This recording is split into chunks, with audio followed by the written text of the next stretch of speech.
I went to Binghamton University for 2 years. I quickly made a big group of friends there, and we'd go out every weekend. One weekend on a Friday night in October, when my group didn't have any big plans, together me and 2 other close friends decided to hang out in the school nature preserve by the lake. There was this little clearing on the far side of the lake that was convenient for fires since it was so far from view of the school or campus. Security kids would sometimes but not often come here to smoke pot, drink, and do basically all the other drugs. It was a relatively unknown spot on campus by most, and we liked that about it. Tonight we just brought a bunch of beers, lit a fire, and hung out having what we referred to at the time as a brochette. As the night progressed, time seemed to pass quicker as the alcohol began to take effect. Eventually it got to the point where we were all laughing so hard that one of my 2 friends was on the floor rolling in the leaves. That was when my other friend stopped laughing and went. We all perked up and listened and heard the crunching of leaves and branches in the distance. We threw our bottles in the lake since we were all under 21, and it wasn't unheard of for campus police to come through the woods on weekends to catch kids doing drugs. We tucked the rest of the beers into a backpack. I was moderately drunk, so my paranoia was higher than usual. That was probably the case for all of us. The fire exposed us to anyone passing through the woods, but the thing is, this spot was so unknown and far from campus that it was rare to find anybody else that deep into the woods. It sounded like just one person in the distance. Applause. The sound of a tree branch snapping not too far away freaked all of us out. None of us were really the confrontational ones from our group, so we were lacking that one person who would have the confidence to stand up and yell out to whoever was out there. Instead, we all just sat in silence, shushing each other. We heard what seemed to be somebody or something circling us, or at least walking around in a C-shape around our little campsite.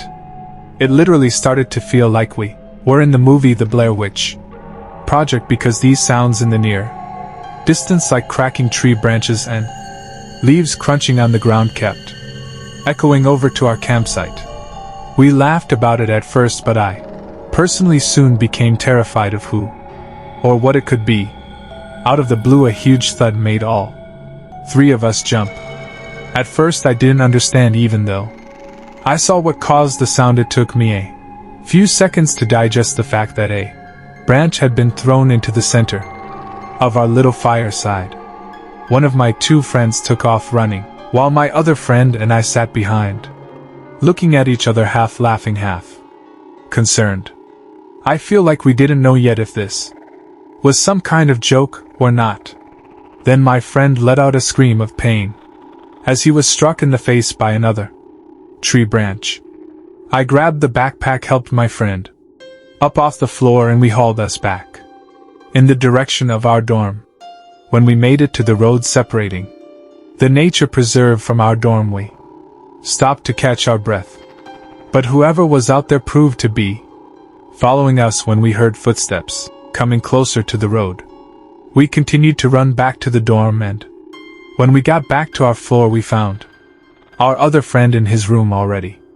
We looked out of his room window down to the woods. There was someone pacing back and forth by the woods, and every time a car passed, they would walk back into the woods. Eventually, whoever it was went back into the woods for good, to never be seen again by us. We continued our drinking session in the dorm room, and within 10 minutes we were all laughing about it. It wasn't until the next morning that we all realized how terrifying that experience actually was. We never really went back into the woods past dark after that. It was my first year of university. I had just finished unpacking all of my stuff into my room, and my family had just left. Later on that same day, my roommate finally arrived, and right from the get-go I knew this kid was the most socially inept person I'd ever met. I introduced myself as Dan, sticking out my arm for a handshake. Paused, looked down at my arm as if you didn't understand it first, then laughed. And went oh and gave me an almost dead fish handshake. I had to ask him for his name since he didn't even tell me when we shook hands. He was Dale. I tried to make small talk, but he just answered my questions with yes or no's, occasionally awkwardly laughing or smiling. Within minutes we were both just sitting on our beds on our laptops, not talking to each other. I was upset and planned on requesting to be placed with a different roommate. Anyone would be better than Dale. I thought Dale was just a really awkward kid, but I soon learned he was much more than just that. I met some of the other kids on my floor, and they seemed cool, so that was good. I came back to my dorm after looking around campus the first night to find Dale still in the same position he was in when I left. I said, "What's up, Dale?" and he didn't answer, not to my surprise. It was 9:30. I didn't have anything to do, so I turned out the lamp on my side of the room and went to bed. I didn't actually fall asleep anytime soon though. Dale was on his laptop until 3 in the morning. When he finally closed his laptop, I fell asleep pretty quickly, but I woke up within the hour. The blinds to our room had been opened, and the moonlight now creeping into the room made everything visible, including Dale sitting on the side of his bed looking at me. I sat up, rubbed my eyes, and said, "Dale, what the hell are you doing?" He whispered back, "Sorry," and laid down. The next morning I woke up to find Dale had already gotten up. I felt like it was the first time he left the room. It was a Saturday, the first Saturday of the year, meaning orientation and all the campus festivities. During the orientation, as my group was walking by the school gardens, I heard a couple of students ahead of me saying, "What is that kid doing in there?" I saw who they were talking about. It was Dale, literally sitting in the dirt behind a patch of bushes, rubbing the bark of a tree with his hand. The orientation leader didn't notice. Otherwise, I'm sure she would have said something. I just walked by, not saying anything, eventually telling the two kids I overheard that he was my roommate as a way to start a conversation and maybe make some friends. They apologized for me. None of us really knew if it was appropriate to laugh or not, but we did. I made friends with those two kids and we made plans to get together that night. I also learned when I got back to my dorm that the school found another roommate for me. Things seemed to be turning around quickly for the better. I left the room that night to go meet up with the two kids I met, and when I got back, Dale was sitting on the desk chair, facing the door. I said, "Oh hey, what's up?" He said nothing, very matter-of-factly. I sat down on my bed and opened my laptop and realized I forgot to lock it.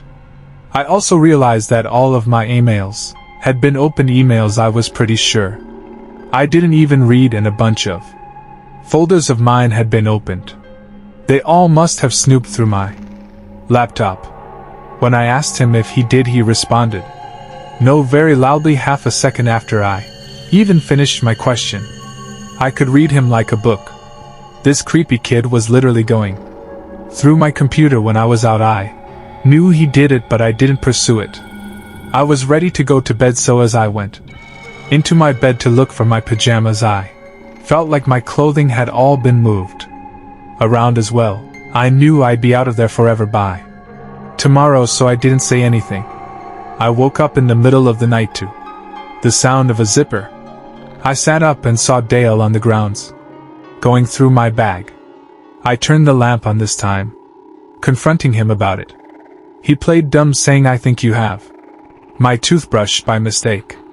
It was the closest thing to wits that he'd shown up until that point. Still, I knew he was lying, and I knew something was wrong with him, so I couldn't get physical with him. The next day I met my new roommate in the same building, and everything went well. Sunday night, after having a decent conversation with my roommate who was no social butterfly but was miles better. Then Dale we both turned to off our lights and went to bed. For the third night in a row I woke up at some off hour of the night to a strange noise. It was a weird clicking noise. It wasn't consistent but I'd hear it at least twice every 30 seconds. I got up hoping to find something innocent like a heavy bag putting pressure on a weak floorboard or even a mouse, but as I scoped out the room I realized the sound was actually coming from the other side of the door. The night light in the common area was always on, so when I looked through the peephole I was able to see the scalp of the person standing on the other side of our door. They were looking down so I couldn't see their face, but now that I was paying attention I realized the tiny clicking noises were actually coming from the doorknob. I was sure the person was trying to unlock the door. I dialed the number for the campus police department and they showed up in under 5 minutes to the common room. And only then did I feel it was safe to open the door. I found the officers to have Dale and cuffs. I had a feeling it was him. I told them everything, that he was my former roommate who was going through my stuff, so I switched dorms only to find him trying to break into my new dorm. They took him away. I don't know what happened to him after that, but I never saw him again. He either got suspended for the semester or expelled. I got through the rest of my years at university like anybody else. However, the nightmarish experience I had with Dill still pops up in my head every now and then.